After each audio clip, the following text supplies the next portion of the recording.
earlier you were talking about some of these peacekeeping efforts that you guys have been committed to. How have some of those efforts impacted the city around you? And also how have they helped to shape, maybe or not, some of people's perceptions of the church as well?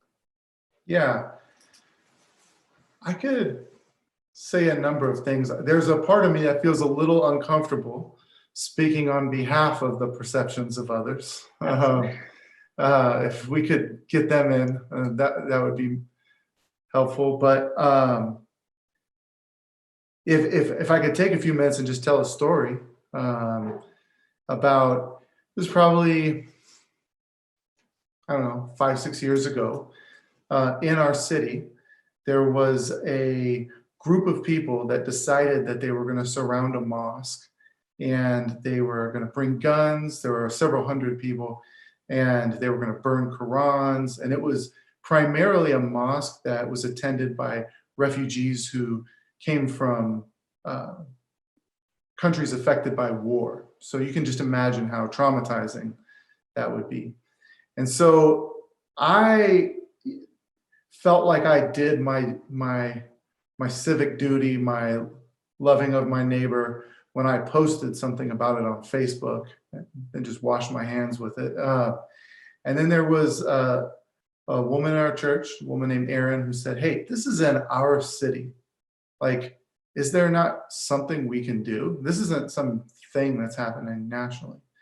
And interestingly, don't know why this didn't come to mind, I was friends with the imam of that mosque, and talk a big game about loving your neighbor. But so anyway, I set up dinner with him, me and another guy, Adam, who's around here, and he said it would be helpful if Christians could be a peaceful presence there and could actually get to the sidewalk before those protesters did.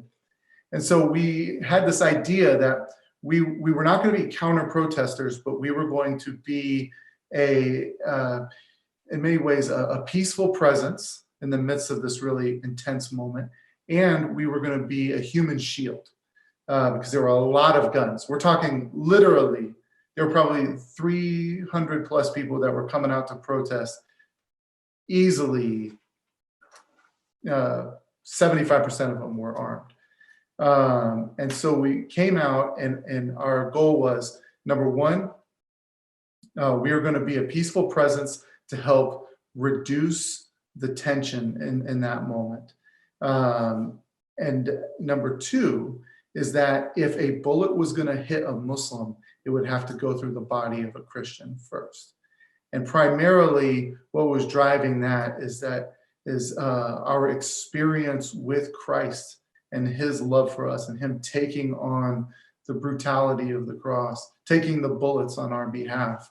And so as people who are shaped by Christ and shaped by the cross, then that's the way that we live. So we went out there, and honestly, I did not think that there was going to be a lot of people who showed up to this thing, because it was so hot that day, and there were a lot of people with guns. So I'm standing there, and I'm with a few friends.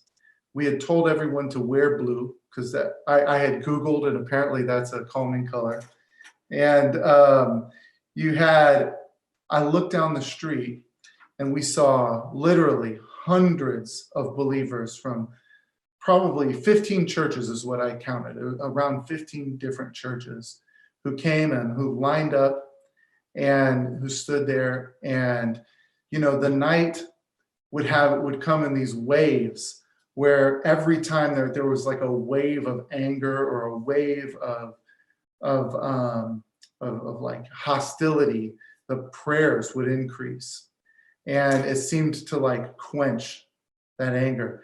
We had groups of people who were not just standing on the side as the human shield, but we were taking water to all the people who were yelling. And we had a goal of saying, those who are yelling the most, who are most angry, probably want someone to listen to them the most. So we had people just going and finding those people and just being there to listen to them and just ask questions. And then a lot of those conversations ended up in prayer, and it was really rich. So there was a couple hundred people on either side of this thing. And at the end of the night, there wasn't a single arrest, a single shot fired, a single punch thrown. And there were a number of people who had come out to protest who were turning their shirts inside out. It had some pretty vulgar stuff on it and had gone and apologized to the imams at the mosque.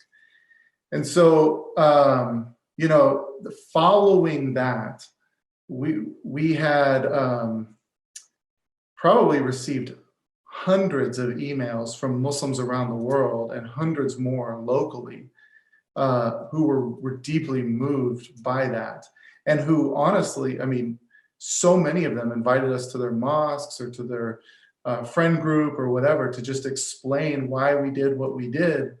And the Muslim community gave us an award called the Hero Award or stuff. So I think that it had, and there was a season there where most folks around, folks who are part of these various Muslim communities would give a sincere hearing to the gospel and to what was being embodied when we were saying that a bullet would have to go through a Christian in order to, before it hit a Muslim. And just great bonds were built there, and those relationships were built there as well. So that would be one example.